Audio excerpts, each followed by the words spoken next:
Good morning friend. मैं आशा अपने garden में आपका स्वागत करती हूँ। फ्रेंड, आप लोग कैसे हैं? अपनी वीडियो की शुरुआत इस प्यारे से फूलों के प्लांट से कर रही हूँ फ्रेंड। तो आप देख सकते हैं मेरे गार्डन में बहुत ही प्यारे प्यारे फूल आए हैं फ्रेंड।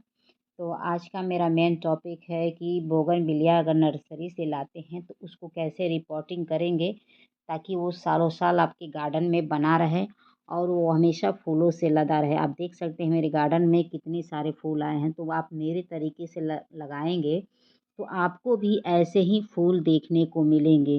तो उसमें कुछ ऐसा बारीकियाँ होती हैं जिसे ध्यान देना बहुत ज़रूरी होता है, क्योंकि उसको अगर ध्यान नहीं दीजिएगा तो पौधा तो कुछ समय तक चलेगा, लेकिन कुछ समय बाद वह पौधा सूख जाता है, वह ज़्यादा दिन नहीं चल पाता। तो कुछ ज़रूरी ऐसे काम होते हैं जिसको करना बहुत ज़रूरी होता है हर गार्डनर के। तो चलिए चलते हैं और फिर मिलते हैं।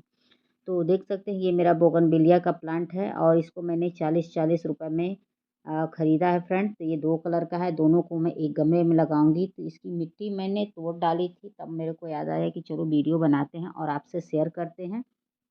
इसमें ऐसी कौन सी मिस्टेक हो है कि जो आपसे भी हो जाती है। तो देख सकते हैं इसमें टोकरी लगा है। अगर यह टोकरी लगा रहता है प्लांट में तो अक्सर अक्सर क्या प्लांट सूखने के 100% चांसेस होते हैं। मात्र 6 महीना से अधिक नहीं चलेगा प्लांट और धीरे धीरे करके ये सूख जाता है, क्योंकि ये रूट को बाउंड कर देता है, रूट को विकास नहीं करने देता है, रूट को जकड़े रहता है। तो ज़रूरी होता है कि इस बकेट को काट के फेंक दिया जाए। तो देखिए मैं कैसे काटती हूँ, तो आप भी इस बकेट को काट दीजिए, क्योंकि इस बकेट में एक तो चिकनी मिट्टी भी होती है और दूसरा इस बकेट में से जो जड़ें होती हैं वो अच्छे से विकास नहीं कर पाती हैं। तो जब ये नर्सरी वाले जब इसकी कटिंग लगाते हैं तो उसी समय ये बकेट में ही लगाते हैं और उसी में ये छोड़े रह जाते हैं, जिसकी वजह से हमारा प्लांट अधिक समय तक नहीं चलता है। इसी वजह से अक्सर प्लांट नर्सरी से लाने के बाद सूख जाता है। तो बकेट को काटने के बाद ऐसे ही पूरा जड़ को खोल दें, उसके बाद आप लगाइएगा। और दूसरे में तो उसमें था नहीं, दूसरे वाले प्लांट में उसमें नहीं दिया है और इस वाले में दिया था। तो दोनों की मैं चिकनी मिट्टी को बहुत अच्छे से साफ़ करके और एकदम नंगा कर दूँगी, उसके बाद तब मैं मिट्टी में लगाऊँगी। और देखिए लगाने मात्र से नहीं होता है। मैंने ये काम तो कर दिया कि इसकी जड़ों को पूरा खोल दिया बकेट निकाल के। दूसरा काम ये करना है कि मिट्टी मुझे बहुत अच्छी वेल ड्रेन तैयार करनी है, क्योंकि मिट्टी का भी बहुत बड़ा योगदान होता है प्लांट के विकास करने में। अगर आपने मिट्टी अच्छी नहीं तैयार की है तो प्लांट धीरे-धीरे करके भी मर जाता है, क्योंकि पानी कभी अधिक हो जाता है प्लांट में, कभी कम हो जाता है। तो रिपोर्टिंग करते समय कुछ ये सब छोटी-छोटी मिस्टेक होता है जिसको ध्यान देना ज़रूरी होता है। तो देख सकते हैं ये मैंने केचुए की खाद ली है और नॉर्मल गार्डन की मिट्टी ली है। उसके बाद इसमें मैं रेत डालूँगी। तो चलिए पहले केचुए की खाद इस नॉर्मल गार्डन की मिट्टी में डाल लेती हूँ। उसके बाद तब फिर मैं आपको रेत डाल के दिखाऊँगी। तो इसको मैंने 1.5 अजूरी के करीब डाला। 1.5 अजूरी समझ सकते हैं कि ये जो पाँचों फिंगर है, इससे मैंने 1.5 उंगली के करीब डाला है, आपके सामने डाला है, आप देख सकते हैं। और ये मैंने रेत लिया हुआ है जिसमें छोटी-छोटी ये पत्थर वगैरह है और इसको डालने से ये होता है कि मिट्टी वेल ड्रेन होती है, जड़ों का अच्छे से विकास करता है। जब मिट्टी हल्की होती है, भुरभुरी होती है, उसमें जड़ें बहुत अच्छे से खुल के विकास करती है। जब विकास करती है, तो उतनी ही अच्छी जब जड़ें बनती हैं, तो उतने ही अच्छे ब्रांच निकल के आते हैं। जब ब्रांच निकलते हैं, तो उतने ही हैवी मात्रा में फ्लावर वगैरह भी आते हैं। उसके बाद देखिए गमले का चुनाव भी उचित होता है, क्योंकि गमले का चुनाव अगर अच्छे से नहीं करेंगे तो भी कष्टदायी होगा। तो देखिए एक चीज़ मैं भूल गई कि इसमें मैं सरसों की खली भी थोड़ा डाल रही हूँ, क्योंकि ये प्लांट की मैंने जड़ों को खोल दिया है तो सरसों का खली का योगदान बहुत बड़ा होता है जड़ों के विकास करने में। तो थोड़ा मैं सरसों की खली भी डाल रही हूँ, क्योंकि मैं नीचे से लेकर आई हूँ तो ये चीज़ें मैं बताना भूल गई हूँ, उसके लिए सॉरी।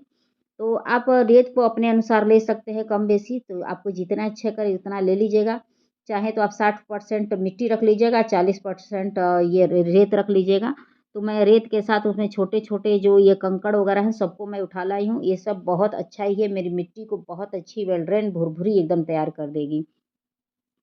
तो इन सबको मैं अच्छे से मिला लेती हूँ। तो इसमें मैंने डाला क्या है, मैंने एक हिस्सा ये गार्डन की मिट्टी डाली है और उसमें मैं ये रेत मिलाई हूँ और केचुए की खाद डाली हूँ और सरसों की खली डाली हूँ। आपने देखा ही है कि मैंने कितना-कितना मात्रा मिलाया है। तो आप भी ऐसे मिला के और एक अच्छी वेल ड्रेन मिट्टी तैयार करिए। अच्छी वेल ड्रेन मिट्टी से ये फ़ायदा होता है कि मिट्टी ऊर्जावान होती है। थोड़ा सा भी सूर्य की रोशनी पड़ेगी तो उसकी जड़ों तक थोड़ा सा हवा वगैरह जाता है तो मिट्टी ऊर्जावान हो जाती है, ताकतवर हो जाती है। तो इससे जो मतलब प्लांट होते हैं स्वस्थ रहते हैं। तो चलिए देखते हैं ये गमले कैसा लेना है। तो ये गमला मैंने 18 इंच का गमला लिया है और इसमें मैं छोटा-सा ये मैंने उसमें से निकाला था गिट्टी-उट्टी, उसको जो छेदे वगैरह हैं उस पे अच्छे से बिछा दूँगी। तो देखिए गमले वगैरह का चुनाव करिएगा तो उसमें देख लीजिएगा ड्रेनेज सिस्टम अच्छा है कि नहीं है, क्योंकि ड्रेनेज सिस्टम का बहुत बड़ा महत्व होता है कि जो भी आप पानी डालें और छन कर निकल जाए, तब जाके उस गमले का कोई मतलब होता है। तो गमले का भी चुनाव करते समय इस बात का ध्यान रखिएगा कि ड्रेनेज सिस्टम सही है कि नहीं है, तब जाके आपका प्लांट विकास करेगा। तो चलिए इसमें थोड़ा-सा मिट्टी भर लेते हैं, तो फिर मिलते हैं आपसे बिना देर किए। तो इसको मैं खींचती हूँ, उसके बाद मिट्टी भरूँगी तो फिर आपसे मिलूँगी। तो चलिए मिट्टी भरना शुरू करते हैं फ्रेंड, बिना देर किए। तो देख सकते हैं मैंने इसमें कुछ हिस्सा मिट्टी डाल दिया। अब इसमें मैं प्लांट को खड़ा करूँगी।